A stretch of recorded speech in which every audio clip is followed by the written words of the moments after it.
Когда хочешь сказать о Болоте Төленовиче Шамшиеве, то ты понимаешь, что ты говоришь не просто о режиссере, а ты говоришь о классике.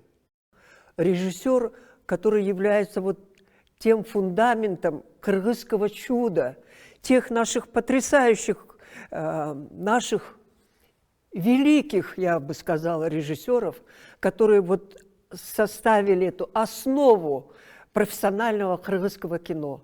Убукеев, Шамшиев, Океев, Базаров, Ведукерис, Гирштейн.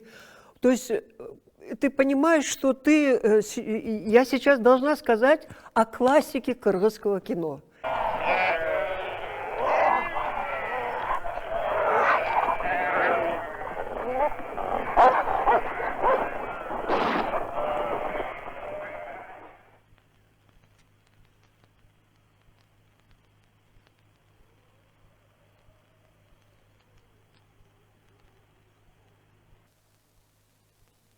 Болот Төленович, он своеобразный. Вот я всегда поражалась, как он, будучи выросший в городе парень, в благополучной, интеллигентной семье, закончивший школу во Фрунзе, в 23 года он снял «Манасчы», он снял «Чабан» фильм.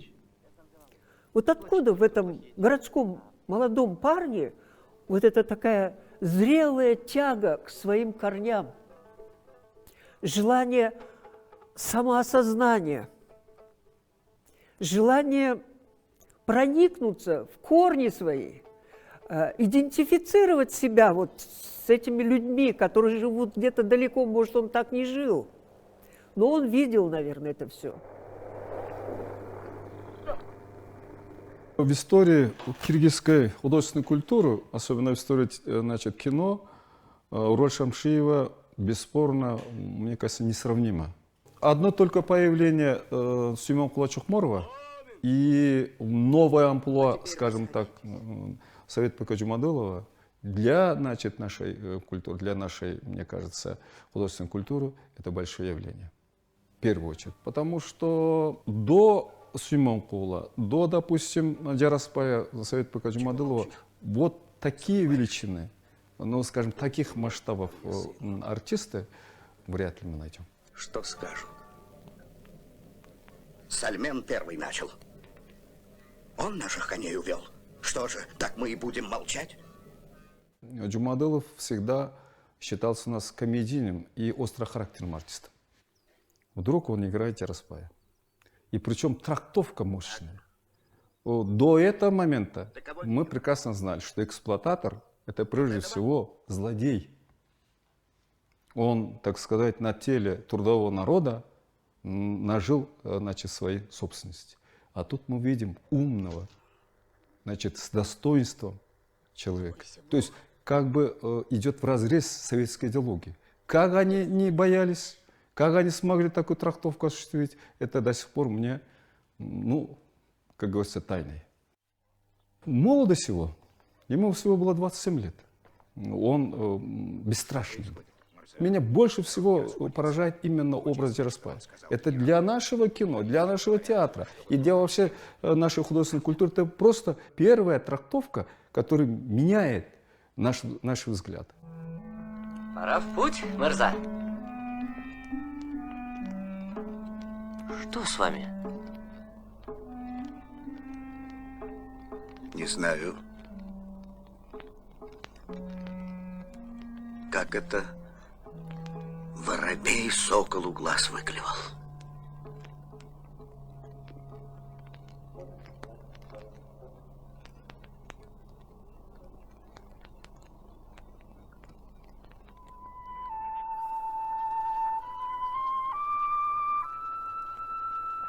Sen kaydan geldin? Koşturuş кетейин деп келдим. Он умел настолько простым языком объяснять, что легко было потом играть. Он преподавал урок. Он на ходу вот снимает и в то же время преподавал урок, мастерство, актерское мастерство. Это надо просто уметь еще объяснять, как войти в образ, как это, оказывается, это тайна Шамшиева. Он меня настолько преподал актерское мастерство, что я гордостью сейчас могу сказать, я окончила курс Шамшиева. Шамшиев — это, конечно, не только великий режиссер, он великий мастер, преподаватель актерского мастерства. Хотя Шамшиев, конечно, актерам никогда не говорил: о, великолепно, все, сыграли, все, поздравляю. Он не говорил, вот стараешься вот понять и сыграешь, он все равно, актер говорит, ничего, сойдет. Вот его сойдет, это оказывается, сегодня я уже понимаю, сойдет, ничего, пойдет. Это, оказывается, было великолепно. Ишь, как заговорила. Не губи, спаситель. Это ты виновата, что мы прокляты. Тебе моей жизни загубленной мало. Хочешь и девчонку несчастной сделать, да? Чтоб ты сквозь землю провалилась. Актердун ички дүйнөсүнөн көрө билген бул чоң мастерлик да. Ошон үчүн мен айтат элем, жакшы актерду тандап билүү режиссердун бир жеңиши. Образ чыкмайынча иштей берет эле, тажабайт эле. Ошон үчүн Болот Байкенин кинолору ушунчалык даңазалуу чыгып атпайбы? Актерлор менен иштеген, актерлор тандоо боюнча, актерлор менен иштөө боюнча ушунчалык кылдаттык иштөө менен анан тасмалары көркөмдүү чыгып атпайбы? Ал актер менен иштегенде өзүнүн, мейли Чыңгыз Айтматовдун болсун, мейли башка чыгармалар болсун, өзүнүн көрө билген, Айтматовдун жаза билген чыгармасын актердун жан дүйнөсүнөн сууруп чыкпайынча репетицияны токтотчу эмес. Нургазыны кантип билди? Ушул баладан шунчалык трагедия, шунчалык драма чыгарын Болот Шамшиев кантип сезди? Знаете, это шамшиевское чутье, шамшиевская интуиция, его мирочувствование, его миропонимание, вот этот Момун, Орускул, какие типажи потрясающие. Какие типажи потрясающие просто. Когда кадры собираешь, они уже картина готовая. Потрясающе, правда? Актер, когда уже не может никак понять его, он уже показывал в конце. Показывал. Вот повторяй за мной, вот повторяй. И вот актеры повторяли. И получалось, потому что в каждом фильме актер, вот что Чохморов, что Кутманалиев или Джумадылов, это лицо, выражение Шамшиева. Я думаю, что у нас актеры в основном вот из школы переживания. Болот Туленович, закончивший в ГИК, все советскую школу проходившие, актерское мастерство, естественно, они тоже по Станиславскому проходили, наверное. Я так думаю. Жанагы можно деп кирип келген Орускул Байке менен ошол деңгээлге жеткизген жөн эле иштеди дейсиңби? Был бы у меня сын, эх, каким бы я его джигитом вырастил. Он не гнил бы здесь, как я, не торчал бы в этой глуши с вами несчастными людьми. Жил бы он в городе, должность бы имел большую. Это уважение, почет. И кабинет с секретарем. У дверей народ. Сразу войти не смеют, робеют, у порога мнутся. Можно? Можно?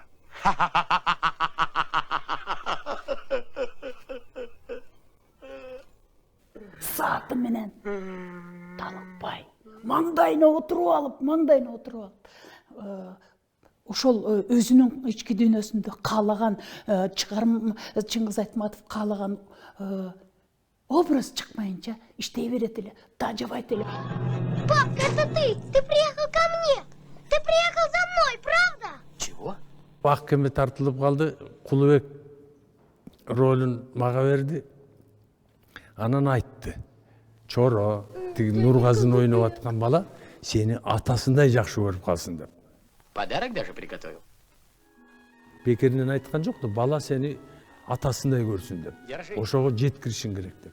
Анан ошон үчүн мен тетиги башка съемкадан кызыл туа айсырын жаап алып келип, анан эптеп өзүмө тартып, анда бойдокмун, ата болуу элек кезимде. Бөбөктөрүм бар болчу, ошолорду кандай жакшы көрсөм, баланы да ошондой жакшы көрүп, анан оюнчук тигиндей эмне деп алып, чынында эле мени жакшы көрүп калган Нургазы. Азыр да жакшы көрөт керек болсо. О, Кулубек байке деп чуркап келет. Отца-то как зовут? Ришен. Видишь? А меня зовут Кулубек. Кулубек Байке кажется мне отцом. Я в этот образ по-честному поверил, потому что Володя Байке мне так объяснил.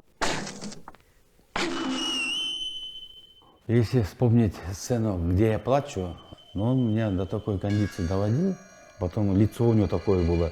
Я так на него смотрел, это я или он? Вроде Володя Байке, а он вот так со мной, прям вот так, лицом к лицу, не так там далеко, вот там рядом сядет и вот так. Я представлял, папу представлял, маму представлял. Он довел меня до того, что я плачу, а уже снимают.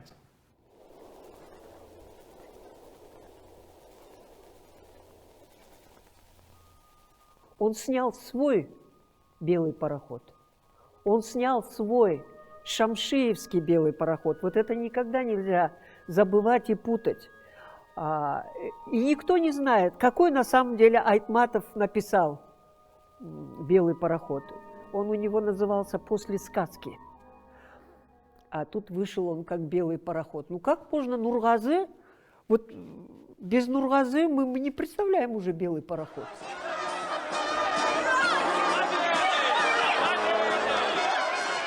Я помню, столько массовка, там оркестр, духовой оркестр, поезд, конница. Там никто не мог себе позволить какие-то, знаете, вот все как, вот все понимали, как вот симфонический оркестр. Вот Болот Төленович был дирижер симфонического оркестра на площадке.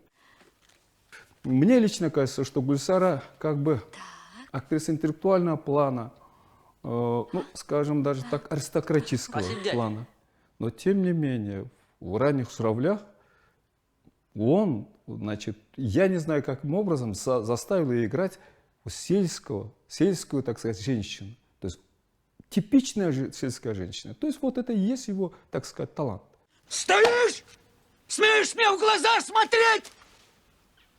Эмиль Бурончиев в том же фильме, когда он совсем был молодой, романтичный герой. То есть, к чему это говорю? Он умел подобрать артистов. Это, во-первых. Во-вторых, он умел раскрыть их возможности. Это во-вторых. Мне кажется, в этом, значит, равных ему вряд ли мы теперь найдем.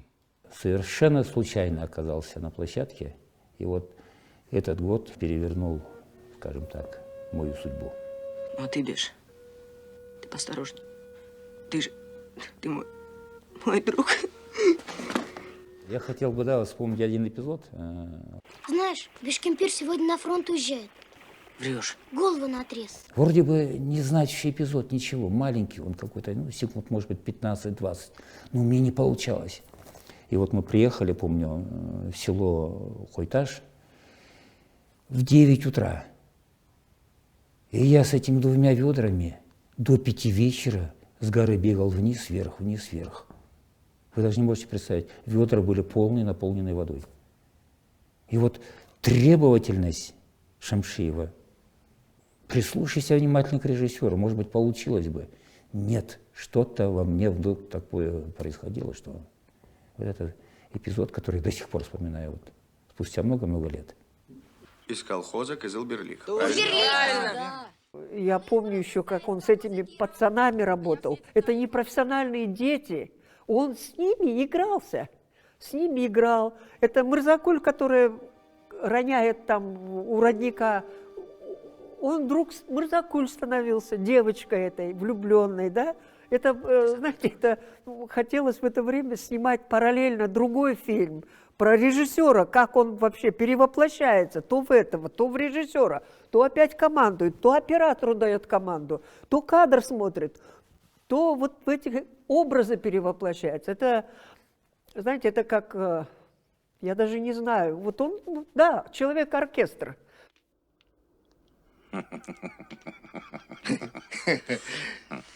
Слушай, старик,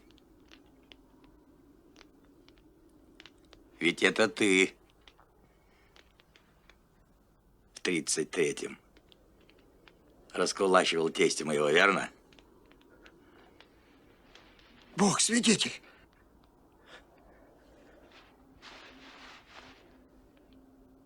Какой из меня начальник, посмотри. Куда едешь? А? Что везешь, говорю?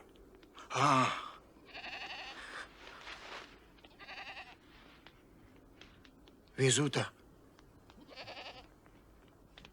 свиней. Тут один мужик русский есть. Хочу выменить на сено. Как же ты можешь пачкаться об этих гнусных тварей? Ведь ты мусульманин. Нужда заставила. Куда ж денешься? Ну, а я, как вернусь домой, отмолю свой грех. Буду просить Аллаха, он мне его простит. Наше знакомство с народным артистом СССР, с Болотом Леонидовичем Шамшиевым, у меня произошло в 1982 году. Это было на кинопробах двухсерийного фильма «Волчья яма».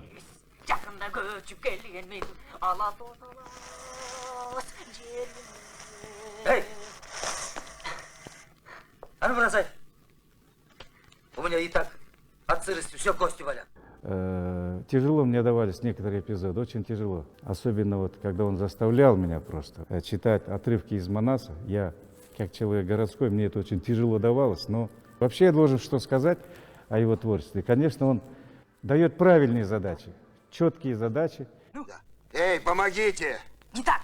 Жалобнее! Эй, помоги! Эй, помогите!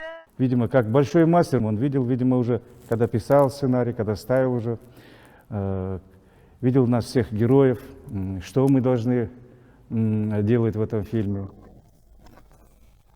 Вот и бери, рви, пока зубы есть, пока деньги сами идут в руки. Ты честный, смелый, красивый. Тебе богатство будет к лицу. Вот умру я. Все мое наследство полностью перейдет к тебе. Ты будешь самым богатым человеком в наших краях. А богатство — это власть. В то время сняться в фильме — это было уже что-то такое. А сняться в фильме у Шамшиева — это вообще считалось удача, это счастье. Композа? На лепешку возьми. Ну давай. Эй, ты чё? Накажу.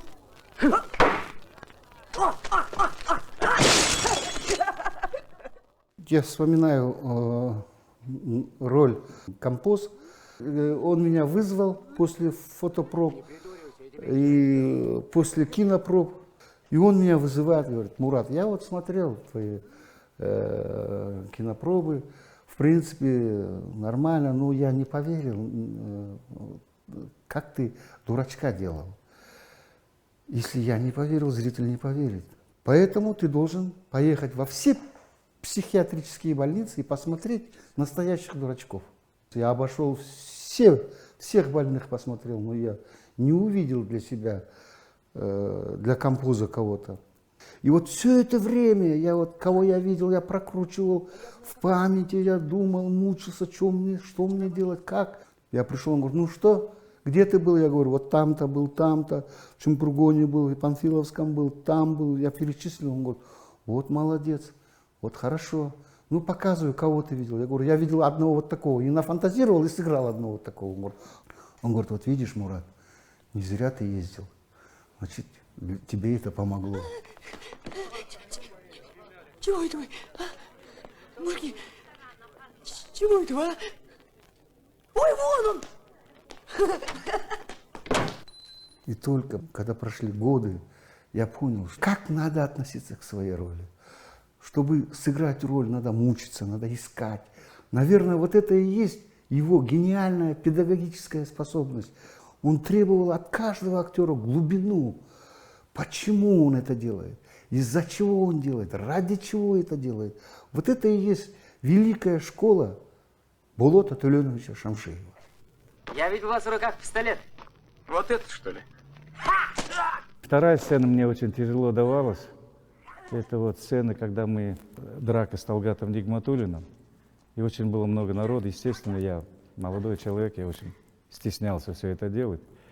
И когда я это понял, что он начал мне показывать, как это все это надо делать сам, я переборол вот этот весь свой стыд, страх, и что-то, наверное, и получилось.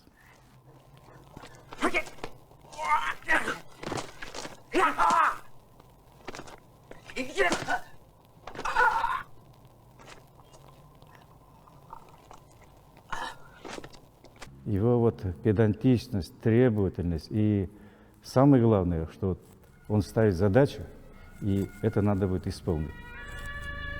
Известный советский кинорежиссер, лауреат Государственной премии СССР Болотбек Шамшиев.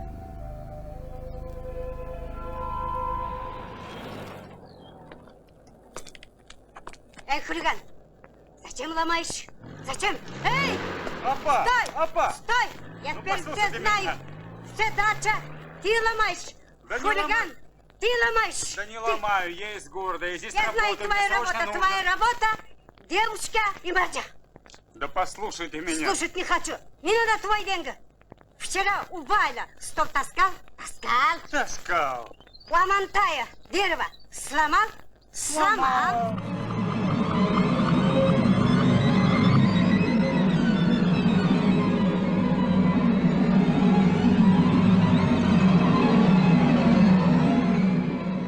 Снайперы, вот сколько я в фильмах снялась до этого, снайперы для меня была очень тяжелая роль, очень не только роль, образ, а физически для меня была очень тяжелая. И, естественно, как и Шамшиев не ожидал, он, как правильно вначале говорят, что это не его тема, он военную тему не снимал перед этим. И я тоже не играла. И Шамшиев меня сразу же предупредил, ты не просто выдуманную играешь образ, а она действительно была. Настолько было портретное сходство, что даже казахское телевидение, когда брали у меня интервью, как бы вот и монтаж сделали портрет Алии, и я действительно похожи были. Ну, дошли мои письма до тебя или нет? Не знаю. Вообще этот фильм, конечно, можно назвать смело документальный. Настоящий, даже вот эти письма, это настоящие письма, рукописи Алии Молдогуловой. И мы снимали там, зимой это было ужас, холод, минус 40 градусов, летом жара, плюс 40 градусов.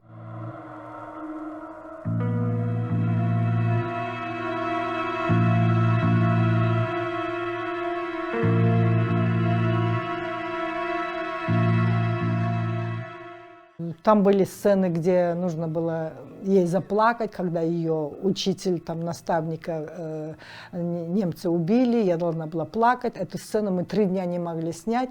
И Шамшиев и так объяснял, я никак не могла, мне сложно было войти, и он меня заставлял вспоминать, как мой папа умер. Вспомни, как твой папа умер. Что он тебе перед смертью говорит? Ну, мой папа, конечно, очень тяжело болел, он тяжело очень умирал, и я помню в моих руках. И он меня заставлял 3 дня, ночи вспоминать это. Я вспоминала, мне было плохо.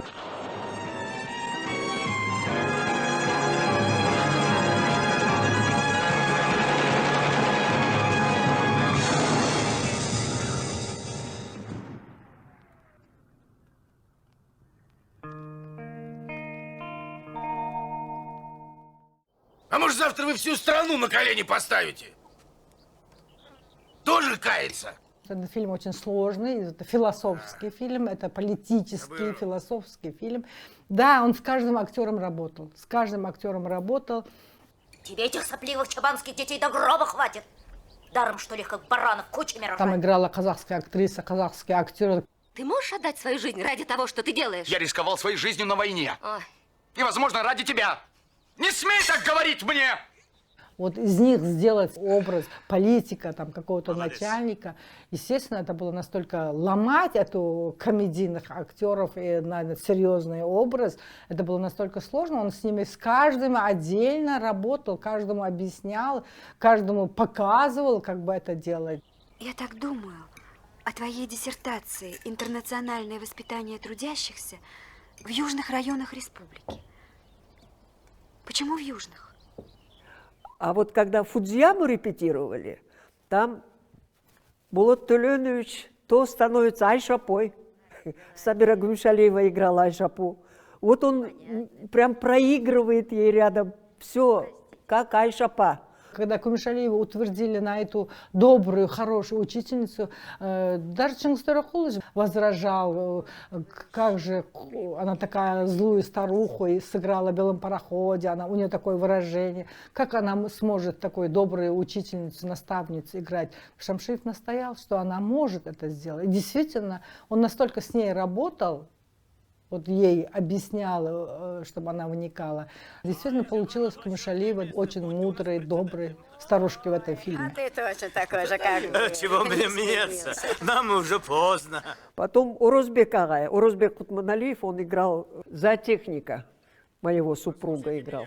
Вот удивительно, вот может от того, что у него у самого внутри, он сам проживает все это, и вплоть до гримас, вот он сам проигрывает. Вот у нас мало режиссеров, которые играют, а остальные только объясняют, и актеры сами играют. А тут он проигрывает все, представляете, вплоть до мимики.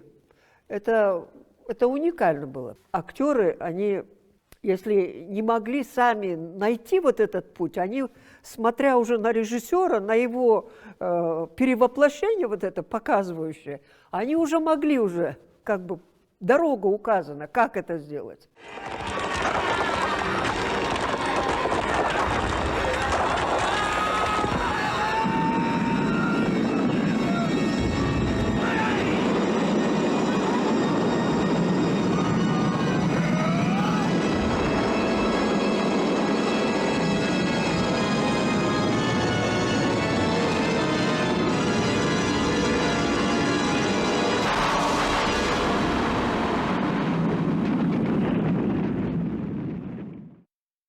Ну, какой-то своеобразный, какой-то у него взгляд на эту жизнь, когда он что-то вот смотрит и что-то увидит то, что другие не увидят. Вот поразительная уникальность в этом. И потом в годы, когда уже разрушился Советский Союз, он остался без работы, а вот этот творческий-то процесс, мысль невозможно остановить. И он все равно работал, писал, творил. И то, что вот он, Гукбуры, наше старинное состязание на лошадях, он же это возвел в спортивный ранг, это стало сейчас спортивным состязанием. Это же тоже это огромный труд, это выстроить такой сценарий, где противоборствующие, по каким законам, как они должны взаимодействовать, как они должны побеждать, как они должны... Это потрясающе. Я считаю, что это огромный вкладись нашего национального, духовного, культурного наследия, богатства нашего. Эң эле башында ушул көкбөрүнү элге жакындатып, бүгүнкү күндө ушунчалык деңгээлге жеткиргенин башында турган бул Шамшиев.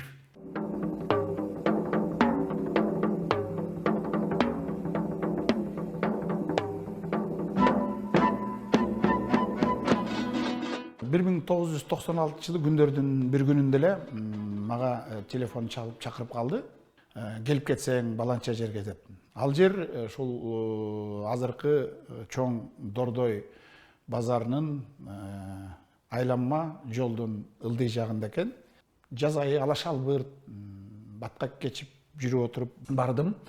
Барсам ошол жерде кыргыздын улуттук оюну көкбөрү жүрүп аткан экен да. Анан Болот Төлөнч айтып калды. Асылбек, биринчиден сен актёрсуң. Мен сени сыртыңдан баамдап байкап жүрөм. Сенде сүйлөй турган тил бар, сенде үн бар. Сенин каныңда кыргыз катары улуттук ушул оюн сенин каныңда бар. Мен сезип турам, билип турам. Демек, сен ошол эл менен оюндун ортосундагы баяндаманы элге жеткиресиң. Мен буга көзүм жетип турат. Давай, сүйлө. Мына ушул эрендердин эроюну көкбөрүнү көргөзүп жаткан балдарга батаңарды берип койгула. Кырсыктан чыгарып ал бизге өзгөчө кызык оюн көрсөтө турган жерде буюрса. Көрдүңөрбү, тосуп койду, кандай мүмкүнчүлүк ачып берди, шарт түзүп берди Рустамга. Ошону менен Рустам кылым карыткан эрендердин эроюну көкбөрүнү өзгөчө бир эрежеге алып келип, ошол мурда сүрмө топ болуп тартылып жүргөн улакты элге көкбөрүнү жакындатып, ошол спорттук бир өзгөчө бир маанайды көргөзүп, оюндун бир дагы бир даана кызыктуулугун чыгарайын деген ой менен эрежелерин иштеп чыгыптыр. Эми карабайсыздарбы, таң калыштуу нерсе. Ошонун баарын спорттук оюндарды карап отуруп, эрежелерин баарын иштеп чыгып, ошол тайказандардан өйдө жасаганы. Ошо канткенде элге кызыктуу болот деп. Мына тайказан бүгүнкү күнгө чейин жашап атат да. Ошодоки кандай размерде болуш керек? Андан кийин улак канча салмакта болуш керек? Анан канча оюнчу талаага чыгыш керек? Ошонун баарында жүрүп отуруп, түздөлүп, такталып, талаш тартыштар менен жүрүп отуруп, бүгүнкү күндө мына көкбөрү кыргыз элинин өзгөчө сүйүп көргөн, күтүп көргөн оюну. Не улыбайся. Мракобес еще не уголовник. Мракобес еще не уголовник. Это способ мышления. Вот теперь, вот как, вот сейчас. Говори. Мракобес. Мракобес.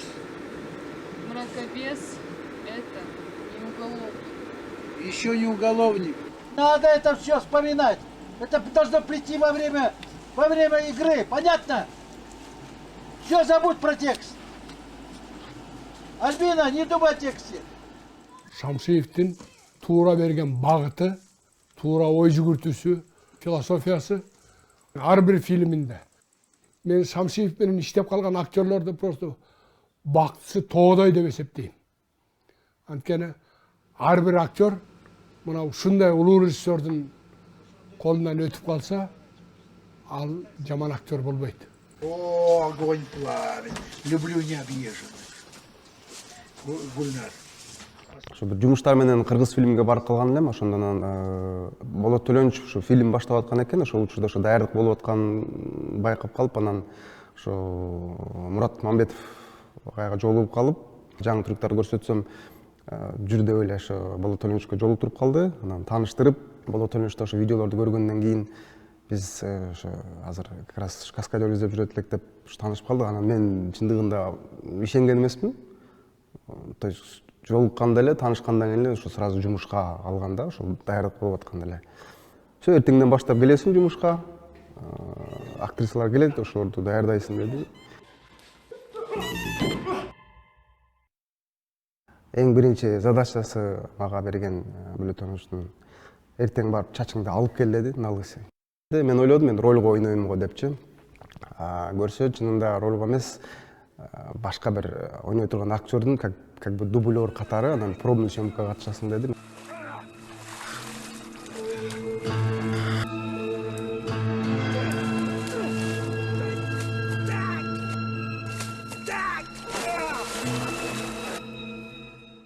Болочок фильмдерин тартаардын алдында бул ар бир актерлорду изучать жүрөт экен да.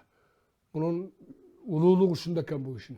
Ошого ролго өтүп эткенде мен киного тартылам деп тартылыш үчүн барган жокмун. Мен Шамшиевден окуш үчүн деп өзүмө максат койдум да. айнанайын балдар, Шамшиевтің съемочный площадкаға жанында бір саат тұрып келгілечі. Ошонда түшүнөсүңөр. Бұл кино деген эмне экенин, режиссура деген эмне экенин. Так, внимание, пошла. Бұл бізге самор жақты. Так, что очень порық пошли. Что, стоять будешь? Я тебе 1000 сказал, чего надо делать. Давай, действуй, действуй, действуй, суетись. Шамшиев мен үчүн улуу режиссер, менин көз карашымда улуу педагог.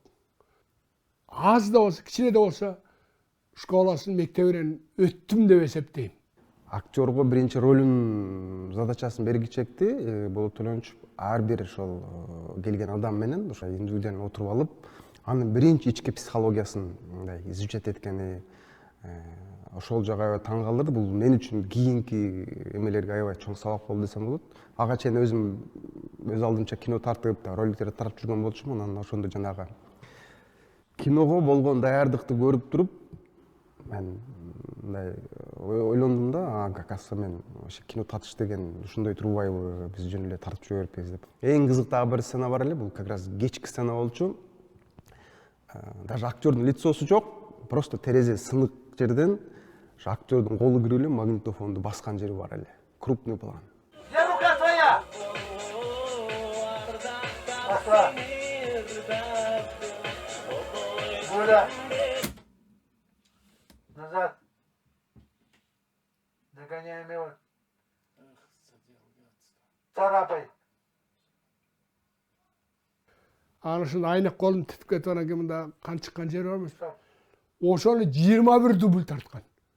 Эмне эмне колуңду салдың, анан кийин тиги жерден неме гример канды жасап койдук анакты. Бизге баарыбызга ошондо бул эмнеси минтип атат деп. Нет. 21 дубль жасап, 21 тең жарабай калган. Вроде бардыгыбыз көрүп турабыз, сопсон эле кадр. Анан таң калып, кийин чыккандан кийин агайдан сурадым, ага эмнеге жаратып койдуңуз десем, он неправильно нажимает, как обычно нажимает деп, здесь устрашающий биле болуш керек деп түшүндүрүп, анан ал ошондон кийин кечинде отуруп алып деги актер менен дагы аябай иштеди. Анан эртеси күнү тарттык. Ну, скорее всего, уже жаратты дубль. Когда смотришь фильмы Болота Төлөнча Шамшиева, я больше всего удивлялся тому, как он подбирал актеров, как он делал ансамбль актеров. Любой фильм, какой бы фильм ни был, в первую очередь ансамбль актеров. Работали вместе на одной картине, я был у него вторым режиссером, а Роза Абдулаева была кастинг-директором.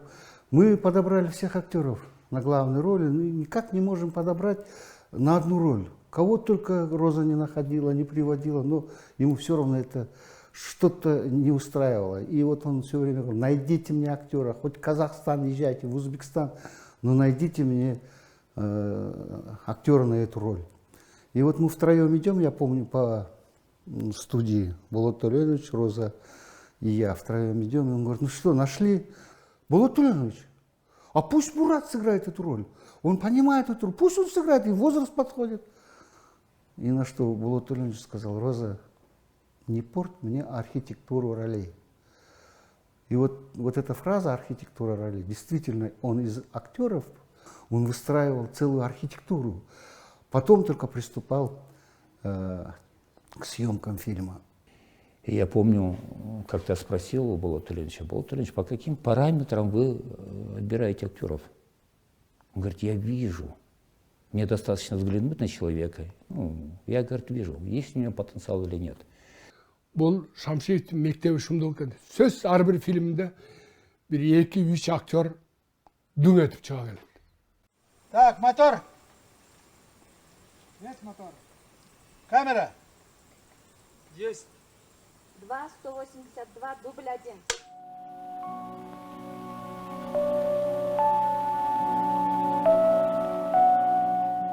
Он был строгий. Ко всем был строго. Он запрещал пить там или запрещал что-то пропускать. Мен жеке түшүнүгүмдө кыргыз фильм десе мен Шамшиевди түшүнөм. Шамшиев десе кыргыз фильмди түшүнөм. У Шамшиева есть какое-то природное чутье на фальшь. Есть режиссеры, а есть Болот Төленович Шамшиев. Бұл кішінен сезімі, актерларды тандай білу сезімі күшті екен де. Я считаю, то, что он сделал для киргизского, для вообще советского кинематографа, для мирового, это бесценно. Как рассказчик аябай күчтүү болчу. Каждый детальды четко айтып берип, даже ракурс каяктан болуш керек, кандай цветте болуш керек. Это было удивительно, чын айтканда. Вот это я и думаю, что вот если Болот Байки не было бы, то этого фильма, наверное, и не было бы. Бұл кіші менен иштешкен адам сөзсіз актерлық чеберчиликти жеткире үйрөнүп калчу да. Я не могу вспомнить, у кого на таком уровне работала фантазия. У него были идеи, одна идея после другая у него появлялась. И вот сожаление, горечь в том, что он не успел многое сделать в этой жизни.